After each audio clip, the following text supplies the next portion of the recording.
Our first speaker this evening is Katie Hughes. A senior in the college from Highland Park, Illinois, Katie is majoring in math and pursuing a pre-med track. At Georgetown, Katie has mentored freshmen as a Georgetown College peer advisor and tutored math and science at an underserved middle school in Washington, D.C. In addition to volunteering at the Georgetown University Hospital Foot and Hand Clinic, she has served on the board of directors of the Georgetown University Pre-Medical Society since her sophomore year.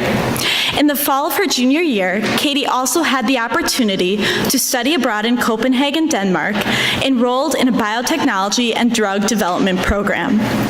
Finally, after getting involved with GAP's Residence Hall Captains and digital media team her freshman and sophomore years, Katie joined the GAP Board of Directors her sophomore year and currently serves as the Vice President. Both at Georgetown and at her hometown hospital, Katie has conducted research in breast cancer, urology, surgical simulation, and bioinformatics. Her research has been published in the medical journal Surgery and presented at the 2015 and 2016 meetings of the Academic Surgical Congress and the Central Surgical Association. In her free time, you can find Katie exploring DC, making dinner with her housemates, or FaceTiming her dog, Duffy.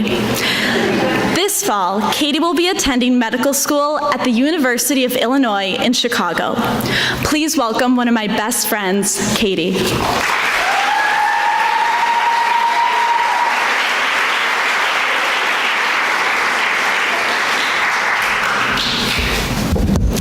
Thank you, Janie. If you asked me to summarize my time on the hilltop in one word, you would probably expect me to say something like amazing, fun-filled, stressful, or enlightening. While all of these adjectives certainly do hold true, the word that I believe best describes my Georgetown experience is challenging. I see my time at Georgetown as a series of confronting, tackling, and overcoming adversity.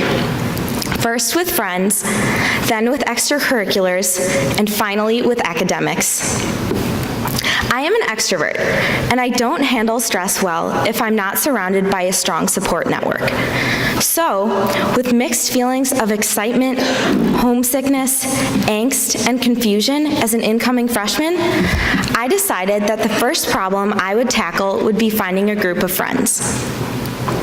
The first couple months as a Hoya were amazing. Everyone was so outgoing and eager to make new friends.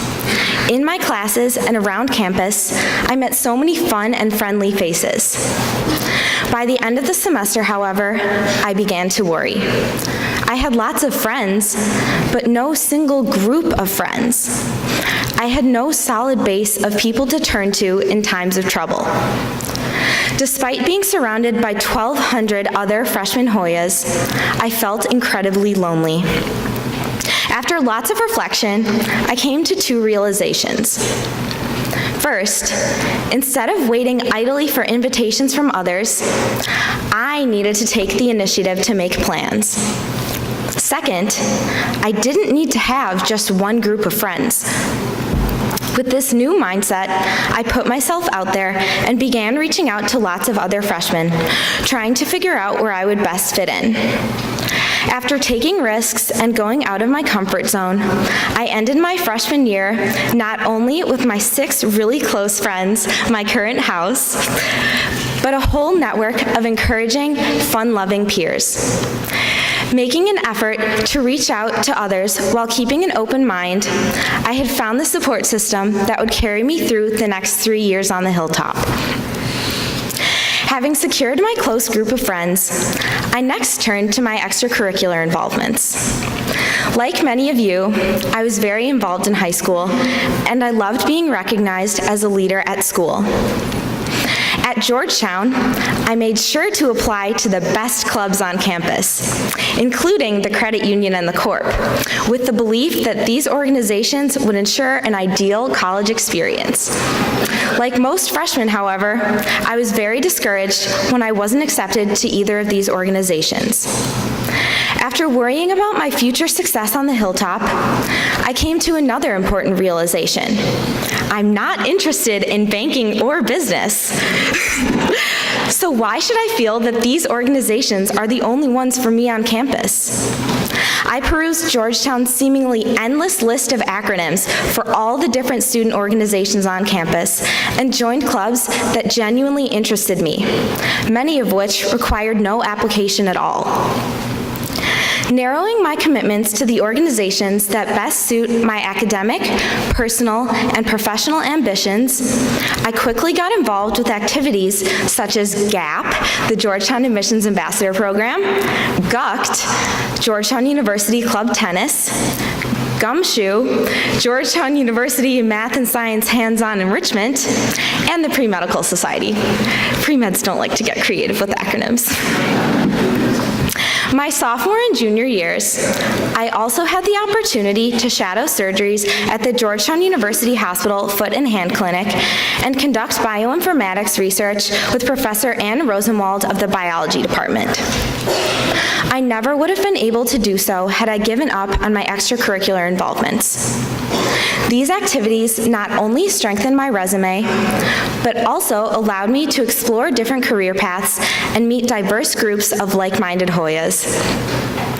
By my senior year, it seemed that everything had fallen into place. I had lots of friends, held leadership positions in my favorite student groups, and maintained strong grades. Up until this point, I balanced a vibrant social life, extracurricular commitments, and a rigorous academic schedule with little to no trouble. However, as I continued my involvements on the GAP board, the Pre-Medical Society board, and Bioinformatics Research Lab, I was also in the midst of applying to medical school. To top things off, I was also enrolled in my most rigorous math schedule to date, staring wide-eyed at the seemingly insurmountable tasks set before me. I was quickly consumed with stress I had never before encountered. The main source of my stress was, for the first time, one of my classes. Specifically, an upper-level math elective, heavily reliant on computer programming. The only problem was, unlike the rest of my classmates, I had never programmed before. I spent roughly 15 hours per week just working on coding projects for that math class alone. Juggling extracurriculars, travel for medical school interviews, and all my other classes, I asked myself a daunting question. Should I withdraw from this class? After several frantic calls home and a meeting with my dean, I met with my professor after class to voice my concerns. Much to my surprise, he encouraged me and said, "Katie, you had a rocky start with the coding, but you're doing so well. I can work with you through your medical school travels. Each week, just turn in what you can." Filled with relief and a new sense of confidence, I chose to remain in the class. For the remaining half of the semester, I kept in close contact with my professor, letting him know when I would be missing class for interviews and asking for help when I needed it. My esteemed math professor promptly responded to my late-night emails, granted me extensions on our weekly problem sets, and even gave me credit for incomplete homework, knowing I had given it my best try. After successfully crafting my fine-tuned code and thorough analysis for my final project, I knew the Georgetown community extended beyond just the student body. My professor truly cared. Throughout the last 4 years, Georgetown has offered me some truly invaluable experiences. As a 22-year-old Hoya, I have shaken hands with a former president and lived around the corner from our current Secretary of State. I have the luxury of being able to run to the monuments whenever I want, and I have grown so accustomed to seeing the Secret Service near campus that now, whenever I go home to Chicago, I have to remind myself that not all Black suburbans are Secret Service agents. While I will cherish these extraordinary memories, Georgetown has so much more to offer than its top-notch location and world-class speakers. At Georgetown, some of the world's brightest, most driven, and most compassionate students will soon become your best friends. The types of friends who see a world beyond the classroom and who will do everything in their capacity to help you succeed. As a Hoya, you'll get involved in activities that you love and meet professors who know more about you than just the name at the top of your papers. No matter where you go to college, you will inevitably encounter adversity. Georgetown, however, will equip you with the skills, the community, and the resources to confront, tackle, and overcome life's greatest challenges. Whether it's finding a group of friends, joining the right clubs, or struggling through a tough class, Georgetown will challenge you academically, socially, spiritually, and professionally. Now the question is, will you accept? Congratulations once again on your acceptance, and welcome to Georgetown. Hoya Saxa.